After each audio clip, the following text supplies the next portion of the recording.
My name is Nyadru Stephen, the Warden for Tourism, Queen Elizabeth National Park. Pleasure to have you here.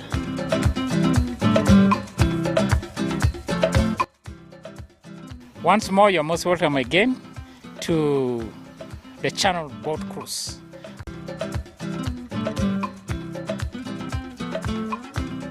The East Africa UK Tourism and Culture Expo 2024 is here, happening on 8th and 9th of November 2024 under the theme Enhancing Tourism as Engine for Social and Economic Transformation on the sidelines of WTM London at the Rembrandt Hotel, 11th Thalo, PI South Kensington, London, SW7 2RS, United Kingdom. For tickets, exhibitors will pay £1,000 and participants will pay £300. For more information, call +256 787 096 100 or +254 795 806 969. Visit www.eaukTourismExpo.com to register.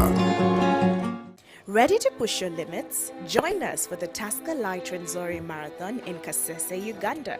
Experience the thrill of running through breathtaking landscapes, from lush green hills to majestic mountain views. And guess what? We are the only marathon in the world where you cross the equator. Whether you are a pro runner or love a good challenge, we have a place for you. Register now at rwenzorimarathon.com.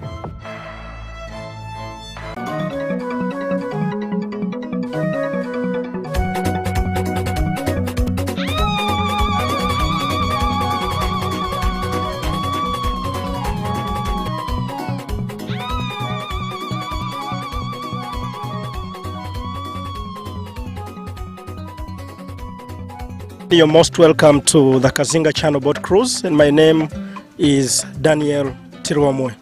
So as we're going to board for the 2-hour activity, which is one of the among other activities that we do in Queen, we have what we call the do's and the don'ts. So to make sure that we are safe on this boat cruise, you have to make sure that you get in and put on the life jacket. After the life jacket, make sure that in case you want to walk on the upper deck, there is a writing on the right of the steps that mind your head. Don't hurt yourself when you're walking up. And in case you've got any plastic or any litter, we have trash bins on the boat. Make sure that you dispose it very well. And we've got a toilet on the boat. Make sure that you use it for either of the nature calls. When you're on the channel, never forget to always be patient, to look left and right such that you don't miss at anything. At the same time, you're supposed to be a team, because we have gone as a team to win, not to lose, as we wait for luck to have everything availed to us by nature. Thank you so much for coming. Thank you so much for listening. Enjoy your boat cruise. Thank you. And the length of this channel is 40 kilometers, and the depth is 8 to 12 meters deep. And it is a natural channel that is connecting two lakes. Lake George in the northeastern side of the park, which is behind us, to Lake Edward, which is in the western side, where we are heading to. And it is the channel where you can visit and you don't get disappointed in as far as attractions are concerned. This national park is called Queen Elizabeth National Park.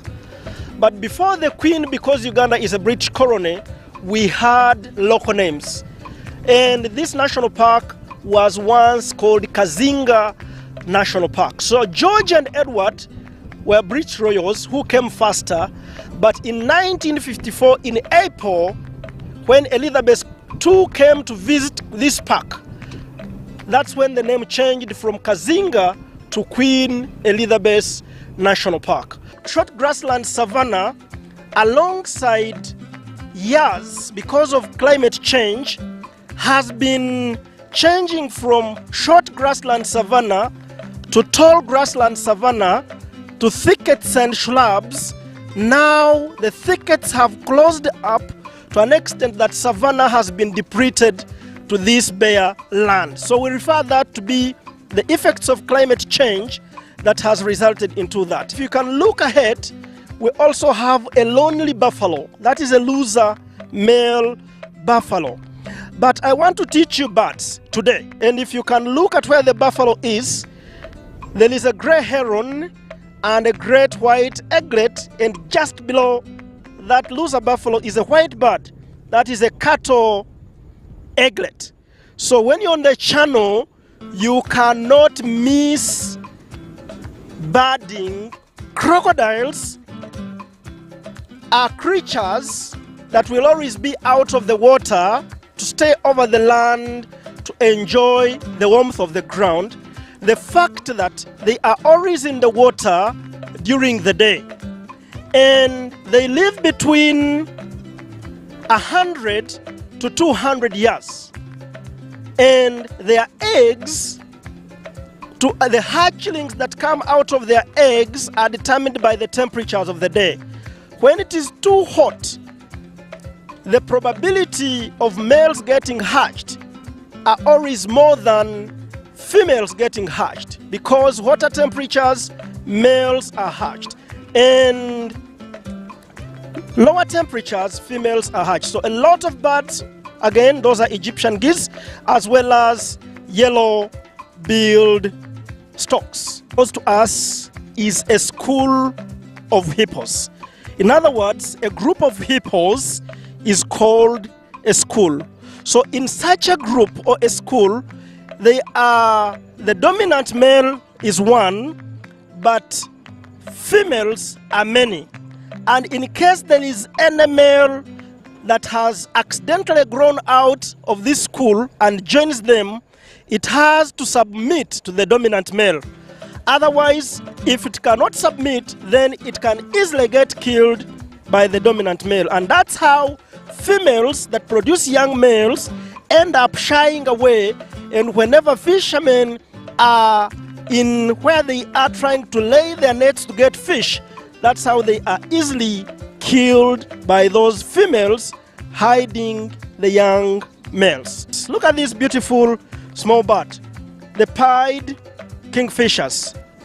And so amazing that is on the channel where kingfishers population is unexpected. And if you can look on the walls, on the cliff, are the nests of the pied kingfishers. So they dig ground nests, which is as long in the cliff as 1 meter, and the beauty of the bedroom is the feathers that it normally pricks on its own other feathers and makes a beautiful bedroom. Right now, if you can look at this beautiful boat, these are some of the other facilities that we have on the Kazinga channel. And the beauty of this is that Uganda Wildlife Authority allows private owners to invest in the national park in as far as concession activities are concerned. So this is called MV Kazinga, owned by Great Lakes Safaris. And it is a concession in a sense that when tourists come and board this facility, the owner of the lodge will benefit, but at the same time, government, whose mandate has been trusted by Uganda Wildlife Authority to make an agreement of how statistics are taken on people who board this facility, is concerned. At the end, there is a win-win business. The owner earning as well as government is also getting money out of the facility. Ahead of us is a flock of beautiful birds, and they are gathered together because these are called cattle eaglets. And eaglet family species are very many. If you don't look at this family, this species of the eaglet, you can look at the little eaglets, slightly differing from these ones because their beaks are black with yellow feet. But we also have what we call the intermediate eaglets. slightly taller than the little eaglet, and these cattle eaglets being slightly smaller than the little. But we also have what we call the great white eaglets, which are taller than the rest. But the beauty of these cattle eaglets is that they will always move with buffaloes and sometimes with warthogs and elephants, because they like picking insects whenever the herds of these animals are grazing. During the day, hippos are permanent residents in the water because they can't stay without water, because their skins are bare. They can get sunburn whenever they want to go out of the water and graze during the day. But for buffaloes, they normally come to visit the hippos during the day in the water because they drink from that water and also cools themselves. So if there would be an incident where the hippos chase the buffaloes from the water during the day, also buffaloes would be chasing hippos during the night when they are supposed to graze. And at times when there are predators that want to attack buffaloes from the water, especially crocodiles, these hippos are there to safeguard those creatures or warn them in time, and they run out of the water. It is only lions that can disorganize the hippos, at the same time the buffaloes when they are over the land. But when lions are not there, the wild is quite peaceful. All this is found at the Kazinga channel, to an extent that you can even find crocodiles interacting over the shores, simply because the channel is a conserved zone and there is a lot of fish where the crocodiles can survive on, not to harm the rest of the mammals. It's quite rare to find hippos out of the water during the day. But hippos, as I told you, are creatures that can't live without water. Where there is no water, at least let there be a mud pool. But because there is hope that water is very close, they can enjoy bathing on the sun or basking on the sun for a short time. But if you can critically observe on their skin, they look a little bit shiny compared to the hippos that you have just left in the water. So they have got what we call a hypothalamus membrane, and they stimulate a hormone, which hormone shields their skin from getting sunburn. So at times, there is when you find them looking shiny, and that shining is because that body membrane that is stimulated shields the skin from the rays of the sun to avoid causing sunburn. So that is also another boat of Mwea Safari Lodge under Marasa that is also doing the operations of cruising with tourists on the channel, more or less like to how we looked at Wekesa, Great Lakes boat that was also on the water. Concessions are open, and you can come to Uganda Wildlife Authority to make sure that all is availed to you. So right now, I want you to observe a component of Queen Elizabeth National Park, known to be a medley of wonders, now coming to another name called a Man and Biosphere Reserve. So as I told you, this is the only national park where human beings interact with animals and they are staying in harmony without harming each other. This community is called Kazinga Fishing Village, which is among the 11 fishing villages or fishing communities that we have in Queen Elizabeth National Park. So whenever I reach on this community, it reminds me of how beautiful coexistence can be manifested when tourists are enjoying their boat cruise. So if these animals wouldn't be staying at peace with these people, they wouldn't be here. Instead, they would be on a run, and you would see their behavior not normal. So to make sure that we sustain this biosphere stay, 20% of the money that every tourist pays at the end of every financial year is disbursed back to these communities as revenue sharing.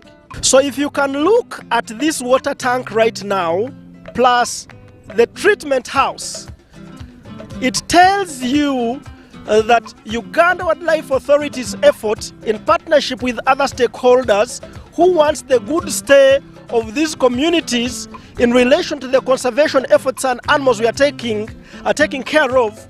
Water is pumped, preserved, treated using all the parameters of water, and the community enjoys clean water. So it is helping people not to come and fetch directly to the water, but water is pumped to the communities such that the conflicts of people getting killed by animals like hippos and crocodiles are reduced. And you can look at a grid of electricity around this community. So these are stakeholders' efforts in partnership with UA, and this is WWF. So we don't work alone in Uganda Wildlife Authority. We have got other conservation partners that work within the premises of the conservation areas to improve the livelihoods of the people. Those fishermen are here because they are meant to dock the boats, but we don't allow them to fish in the Kazinga channel. Instead, they go and fish on Lake Edward, and in the morning, they only bring here fish for business purposes. And during the day, they only dock, clean their nets, and wait for the previous evening when they are supposed to go and fish off.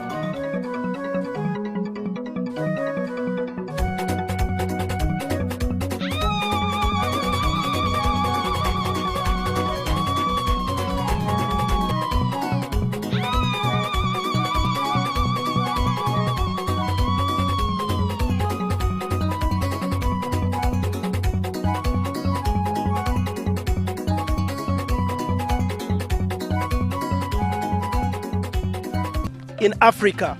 So whenever there is winter in Europe, some birds cannot be accommodated by those harsh conditions.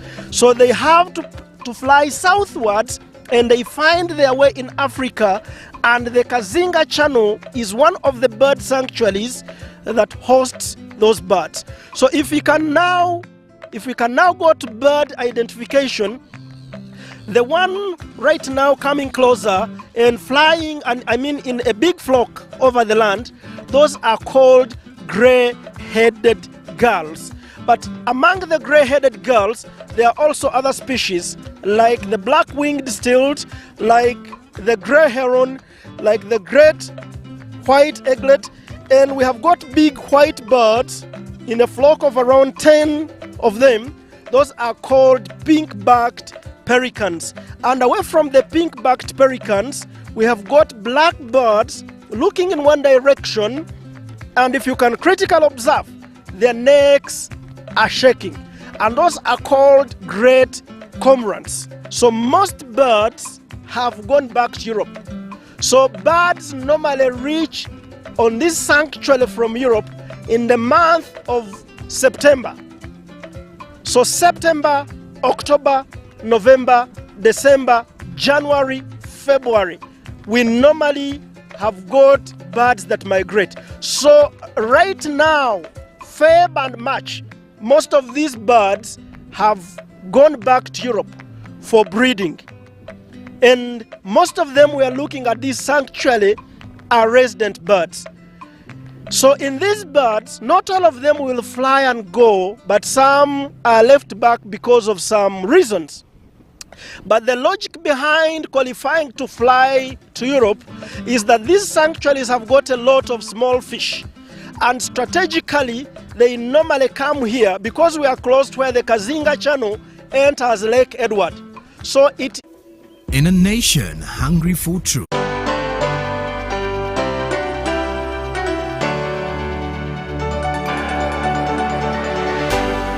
UBC, inspiring you.